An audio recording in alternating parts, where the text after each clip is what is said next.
Boa noite, Natália, boa noite, Roberto, boa noite a todos que estão nos assistindo. Queria aqui saudar a candidato, os demais candidatos, agradecer a TV Otimista por ter permitido esse espaço aqui. Eu tenho reclamado a ausência de debates nessa campanha. Esse é o primeiro debate, faltando 15 dias para a eleição, esse é o primeiro debate, portanto eu queria agradecer esta possibilidade, dado que o sistema ele é muito injusto, temos apenas 18 segundos na campanha dos 50, na campanha do PSOL, para falar das nossas propostas. O nosso compromisso aqui é um compromisso de apresentar propostas para problemas muito complexos que Fortaleza tem, dentre eles o problema de mobilidade. Primeira questão é que nós precisamos de um gestor que tenha independência em relação ao Sindônibus. O Sindônibus é um cartel de empresas que controla, na prática, o sistema de transporte coletivo em Fortaleza. É preciso ter independência, é preciso ter coragem, é preciso ter apoio popular para fazer isso. A Prefeitura deve recuperar a capacidade de regulação do sistema, porque ela perdeu essa capacidade de regulação do sistema, tendo em vista a submissão a esse cartel. O segundo ponto é que nós precisamos subsidiar a tarifa e ampliar as gratuidades na perspectiva de médio e longo prazo, inclusive da tarifa zero. Por exemplo, Porto Alegre está discutindo isso agora na sua Câmara Municipal. Por quê? Porque muita gente deixou de andar de ônibus porque não tem dinheiro para pagar a tarifa. Hoje nós temos 28% de pessoas que andam de ônibus em Fortaleza, esse número está caindo, portanto nós temos esse compromisso com a tarifa. Recuperar os empregos dos cobradores que foram demitidos em razão da sanha do lucro. A gente precisa recolocá-los, inclusive, em outras funções dentro do transporte coletivo também. E quarto, nós precisamos fazer a transição ecológica do sistema. O mundo inteiro está debatendo isso. Descarbonização, uma transição para uma mobilidade sustentável. Mais ônibus, com a tarifa mais barata, subsidiada. Seu tempo, candidato. Obrigado. Sua réplica, por favor. Olha, nós precisamos, de fato, ampliar o número de pessoas que fazem uso do transporte coletivo. Ele precisa ser seguro, ele precisa ser confortável, ele precisa ser acessível. Qualquer pessoa que fica num ponto de ônibus, vê um idoso tentando, inclusive, sair do ônibus ou entrar do ônibus, sabe que os ônibus que nós temos hoje não cumprem esses três requisitos: segurança, acessibilidade e conforto. Além do que, a gente precisa ampliar a integração intermodal. O que é isso? Tentando aqui muito rapidamente. É integrar bicicleta e outras modalidades de locomoção junto ao ônibus, ampliando, inclusive, as possibilidades, barateando e melhorando a qualidade e o conforto do fortalezense. E, além disso, precisamos ampliar muito faixas exclusivas para garantir segurança de que a pessoa vai chegar no seu destino no horário correto. Candidato, nós temos hoje em Fortaleza 1 milhão de veículos privados. São 300 mil motos, 700 mil carros. A lógica, inclusive, impulsionada pelo mercado, é de mais aquisição de carros de transporte individual. Isso está tornando a cidade completamente congestionada. Qual é a sua proposta para dar mais fluidez e, sobretudo, diminuir a grande quantidade de congestionamentos que nós temos hoje na cidade? Bom, eu tenho uma distância gigantesca do que pensa o candidato Heitor Freire, Ficou óbvio aqui. Na verdade, eu defendo aquilo que governos populares têm que fazer. Maior regulação do Estado em relação ao setor do transporte, porque eu acabei de dizer que ele é cartelizado, e nós precisamos resguardar o espaço público para o transporte público, o transporte coletivo. As cidades brasileiras, hoje, na média, 40% do espaço delas estão sendo ocupados pelos carros privados. A gente tem que pensar o seguinte: como o espaço é muito pequeno, ele está sendo muito concorrido, cabe à Prefeitura resguardar o espaço para a utilização do transporte coletivo, do transporte público. E isso devolve segurança, isso devolve acessibilidade, isso devolve conforto. Portanto, esse é o papel de uma Prefeitura que tem compromisso com a maioria social. Bom, obrigado, candidato. Eu e Raquel, que é minha vice do PCB, uma mulher da periferia, que inclusive luta para que as suas netas tenham educação infantil, temos destacado que o maior problema, a maior falha da gestão Roberto Cláudio é na fila da educação infantil. Nós temos hoje 7 mil crianças cujos pais buscaram creches e não tiveram acesso a essas creches. Além disso, nós temos também uma grande dificuldade na matrícula da educação inclusiva, da inclusão de crianças com deficiência. Para nós, isso é absolutamente importante. Terceira questão, é muito importante que nós possamos recolocar na escola aqueles adolescentes que saíram da escola, seja pela violência, com problemas familiares, porque tiveram que ingressar no mundo do trabalho muito cedo. Hoje nós temos um contingente aí de milhares de adolescentes que não conseguiram concluir o Fundamental 2. Agora, para isso, é necessário valorizar o professor e a professora. Eu estive na sede do Sindiúte, recebi a pauta de reivindicações e eu queria aqui me comprometer, já o fiz lá, quero me comprometer com a valorização do professor e da professora do município de Fortaleza, sem o qual nós não conseguiremos nada disso. Mais concurso, recuperação do seu PCC, atualização do seu PCCS e também o nosso compromisso com os anuênios. Portanto, mais concurso para efetivos. E, por fim, agora na pandemia, nós temos que requalificar os nossos equipamentos. Nós tivemos crianças que morreram, inclusive, dentro de creche pública. Isto é um absurdo. A gente precisa cuidar dos equipamentos escolares. E, por fim, o governo federal, o governo Bolsonaro, está colocando a sociedade contra a escola pública. O nosso respeito à diversidade. Eles quiserem implantar um tal de escola sem partido, nós queremos uma escola sem mordaça, uma escola democrática em prol dos direitos humanos e da democracia. Candidato, o governo Roberto Cláudio ele tem um dos menores investimentos per capita em educação infantil do Brasil. Nós precisamos melhorar muito. Portanto, o nosso compromisso, inclusive, nós quantificamos isso, precisamos agora de 80 novas creches. Estou falando de creche. Nosso compromisso também é com os berçários e com a implantação da avaliação por ciclos de aprendizagem. Agora, nada disso vai ser conquistado se nós não, repito, valorizarmos o professor e a professora com concurso e ampliando o investimento. Eu quero dizer isso, o atual per capita de investimento em educação infantil de Fortaleza é um dos piores do Brasil. Essa área ela foi muito maltratada, relegada e nós queremos recuperá-la, porque o investimento na primeira infância é fundamental para o resto da vida. Candidato, o presidente Bolsonaro, ele disse que o senhor é o candidato dele, né? E nós sabemos que Fortaleza já rejeitou o bolsonarismo, o seu apelo autoritário, sua retirada de direitos, toda a sua lógica de destruição da democracia. A eleição é municipal, mas ela está dentro do país e nós temos, talvez, o nosso maior desafio hoje é o de defender a democracia e os direitos. Qual é o seu pensamento com relação a esse apoio, essa sua ligação do Bolsonaro aqui em Fortaleza? Fortalezense, você sabe que Fortaleza é uma cidade que ama a democracia, rejeitou o autoritarismo em 2018 e vai rejeitar novamente agora. E você sabe também que boa parte dos recursos que vêm de Brasília, eles são transferências obrigatórias. Não é o Bolsonaro que dá.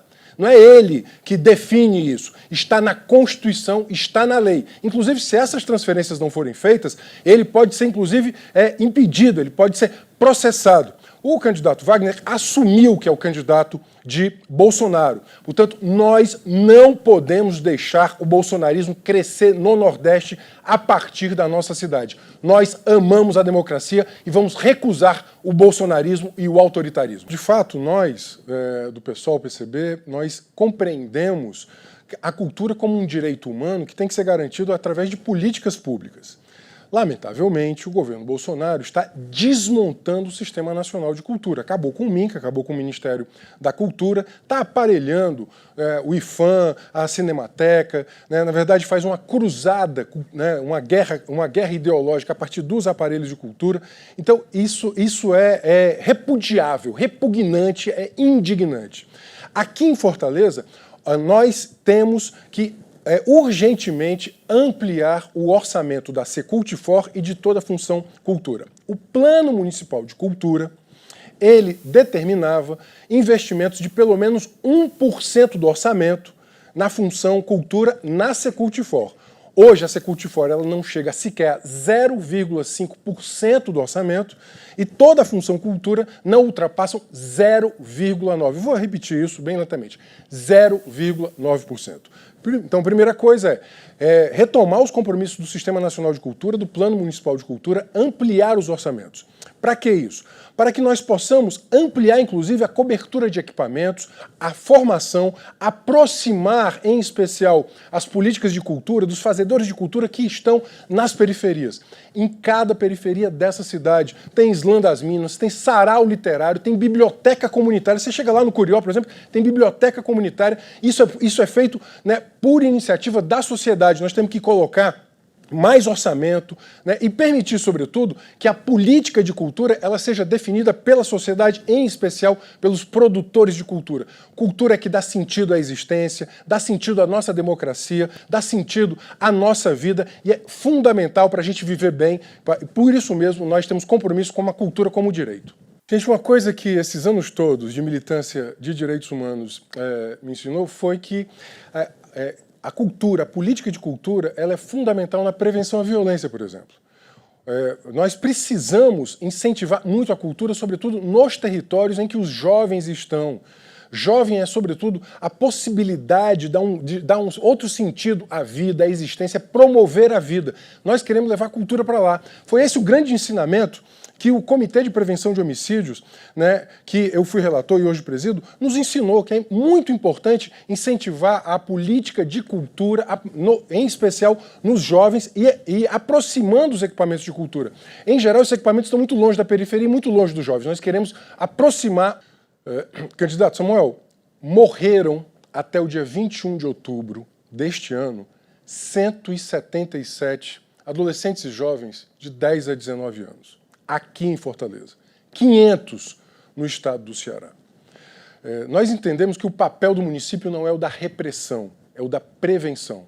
São mortes de jovens negros das periferias urbanas, mortos pelo terrorismo, pelo terrorismo de Estado e pela lógica de violência. Qual é a sua política de prevenção à violência contra a juventude? A partir da sociedade civil, o Fórum de Entidades Civis, né, foi estabelecido um programa no PPA chamado Cada Vida Importa. Que custaria uns 60 milhões, era essa a proposta inicial, mas depois foi reduzido para 15 milhões e nada foi executado. Prevenção é, sobretudo, responsabilidade do município. O município está ocupando o lugar da repressão, mas o lugar do município é, sobretudo, da prevenção. Essa morte é previsível, portanto, ela é prevenível. O nosso compromisso é de chegar lá, valorizando o jovem, o corpo jovem, sobretudo esse sujeito jovem que quer cultura, quer lazer, quer educação. Portanto, o meu compromisso, o nosso compromisso é com a promoção da vida da juventude. A juventude quer viver. Obrigado, Luiziane. Sem dúvida alguma, hoje nós temos uma série de emergências que têm que ser enfrentadas. A primeira delas é a epidemia de homicídios. Só é possível fazer isso com política para a juventude. Ao invés de chegar com torre, por exemplo, que eu acho que foi um grande equívoco da atual gestão, foi o Programa Municipal de Segurança Urbana, que está consumindo 286 milhões de reais ao ano, 286 milhões de reais ao ano. Uma parte desse recurso poderia ter sido deslocada para políticas de juventude, de inclusão social, de cultura, qualificação com renda, reinserção escolar. Agora, para além da construção de equipamentos, nós estamos defendendo que os equipamentos já existentes e os mais próximos, qual é o equipamento mais próximo do jovem? É a escola. A escola ela precisa ser revitalizada naquilo que ela pode, inclusive, virar um grande equipamento de proteção social, de acolhimento, de cultura. Toda escola pode ser, em alguma medida, um centro cultural. Para isso é muito importante redirecionar os orçamentos e, sobretudo, escutar os jovens. Na cidade, eu ando muito a cidade, né, nos últimos 4 anos eu fui a mais de 120 escolas com o trabalho de prevenção de homicídios. Você vai encontrar grupo de rap, Islã das Minas, né, batalha de rima, você vai encontrar grupo de capoeira, futebol, você vai encontrar uma energia social da juventude pulsando, muitas vezes sem 1 centavo do poder público. E às vezes o poder público, inclusive, se utiliza de repressão para tirar a juventude das praças. Portanto, o nosso programa é um programa de vida da juventude, de promoção da juventude e, sobretudo, aproximar a cultura, o trabalho, a proteção social desse jovem. Uma vez eu vi um professor dizer uma coisa: se você for na periferia que não tem nada, vai ter uma escola. Portanto, a escola é o ponto fundamental para a política de juventude. Um dos maiores gargalos de Fortaleza é a assistência social. Eu sou profissional da assistência, sou servidor público federal, sou analista de políticas sociais. Nós temos 1/3 de cobertura de CRAS e CREAS, 1/3 daquilo que os parâmetros nacionais definem. Você sabe que como é difícil você, às vezes, conseguir uma matrícula numa oficina para o seu filho, né, para ele aprender alguma coisa, fazer uma arte, né, entrar num curso profissionalizante. É necessário ampliar toda a cobertura de assistência social e, repito, precisamos de muita política para jovens adolescentes, em especial para adolescentes. Esse é um compromisso da nossa gestão, quero repetir isso. A juventude quer viver, apostar na energia da juventude. Heitor, nós vamos chegar agora a, lamentavelmente, 10 mil mortos no Ceará pelo Covid, 4 mil em Fortaleza, 160 mil no Brasil. Temos um presidente anti-vacina, anti-ciência, que inclusive não estendeu o auxílio emergencial. Eu queria aqui, o próximo prefeito de Fortaleza, ele vai ter que lidar com essas crises, a crise social e econômica e a crise sanitária. Qual é a sua agenda para isso? Bolsonaro, ele menosprezou a pandemia. Por isso mesmo, não houve coordenação e não há coordenação de resposta à pandemia a partir do Ministério da Saúde. Colocou um ministro, inclusive, que não sabia nada do SUS. Né? Fez fake news com cloroquina, agora, inclusive, desafia a ciência, dizendo que não vai comprar a vacina, né? Porque ela seria da China, nessa batalha ideológica, inclusive insana, em que ele quer mergulhar o país arriscando a vida das pessoas. Agora, pior de tudo é não ter prorrogado o auxílio emergencial como uma política permanente para o ano que vem. O nosso compromisso é com renda básica, é um direito para as pessoas sobreviverem e defendemos a saúde e a ciência. Em primeiro lugar, a minha palavra é de solidariedade. Solidariedade a você que perdeu alguém esse ano, que lhe é muito caro e que amanhã, no dia de finados, você vai lembrar e vai ficar triste. E a pandemia, ela nos revelou a força dos afetos que nós temos que ter e como esses afetos nos fazem tocar a vida para frente. A vida está muito dura e muitas vezes a gente não quer fazer política, tem gente que está com muita raiva, inclusive, das eleições. Quero dizer que exatamente porque a vida está dura, porque aconteceu tudo o que está acontecendo, é que a gente precisa fazer política.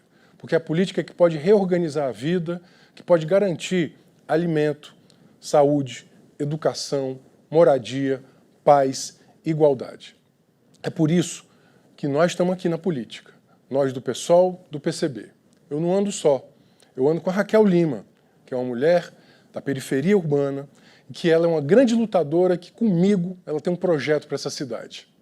Eu ando com uma turma de candidatos a vereador e vereadora que são lutadores e que precisam estar na Câmara Municipal. Portanto, se você vota 50 para prefeito, vote 50 também para vereador.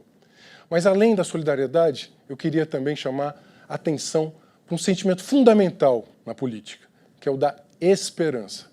A nossa esperança ela só vale se estiver organizada. Você viu aqui a turma do ódio, da agressividade, da violência. Eles querem crescer no Nordeste. A gente não vai deixar. A gente os venceu lá em 2018, aqui em Fortaleza e no Ceará. E a gente vai vencer novamente. Fortaleza ama a democracia. Fortaleza é uma cidade diversa. Eu quero uma Fortaleza inclusiva, solidária, ecológica, para que as maiorias possam ser o centro da política. Uma Fortaleza da gente, que luta e que ama essa cidade. Vote 50.